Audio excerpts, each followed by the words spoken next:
Hello बच्चों, let's see this question and here this question से compare intensive subsistence farming with that of commercial farming practice in India.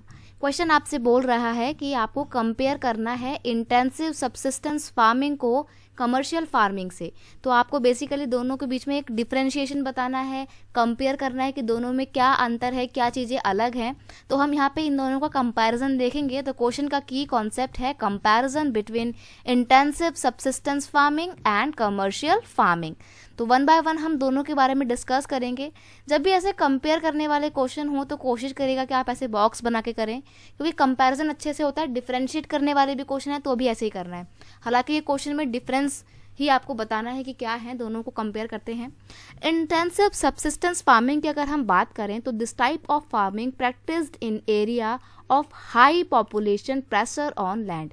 ये उन जगहों में की जाती है जहाँ पर लैंड तो थोड़ा सा होता है लेकिन उस पर रहने वाले लोग बहुत ज़्यादा होते हैं। इट्स मीन पॉपुलेशन डेंसिटी बहुत ज़्यादा होती है। It is labour intensive farming. ये ऐसी फसल है जहाँ पे बहुत ज़्यादा लेबर्स की ज़रूरत होती है। Where high dose of biochemical input and irrigation are use for obtaining higher productivity.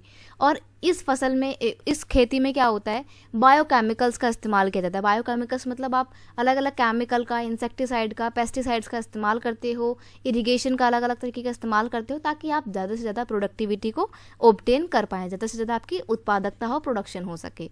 वहीं अगर हम कमर्शियल फार्मिंग की बात करें तो इसमें भी मॉडर्न इनपुट्स का ही इस्तेमाल होता है, लेकिन इस क्रॉप को उगाने का, ग्रो करने का एक मेन पर्पस होता है ज़्यादा से ज़्यादा प्रॉफिट अर्न करना।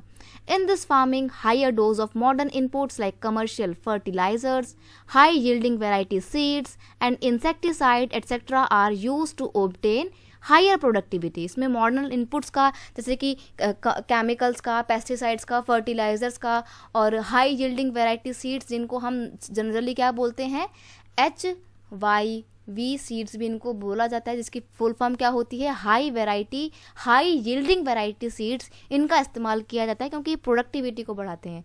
तो ग्रीन रेवोल्यूशन जो है उसके बाद से तो कमर्शियल फार्मिंग बहुत तेजी से बढ़ी है। A huge amount of capital investment is require in this farming. और इस खेती में, कमर्शियल फार्मिंग में बहुत ज़्यादा सारा पैसा इस्तेमाल करना पड़ता है प्रोडक्टिविटी को बढ़ाने के लिए। क्योंकि देखो, इस कमर्शियल फार्मिंग का मेन उद्देश्य क्या होता है, मेन ऑब्जेक्टिव होता है ज़्यादा से ज़्यादा प्रॉफिट मैक्सिमाइज करना। तो प्रॉफिट तो तभी होगा ना जब आप उसमें पैसा लगाओगे, इन्वेस्टमेंट करोगे। तो यहाँ पर इन्वेस्टमेंट के लिए कैपिटल की बहुत ज़्यादा ज़रूरत होती है। तो ये था दोनों के बीच में comparison. I hope you understand it well. Best of luck.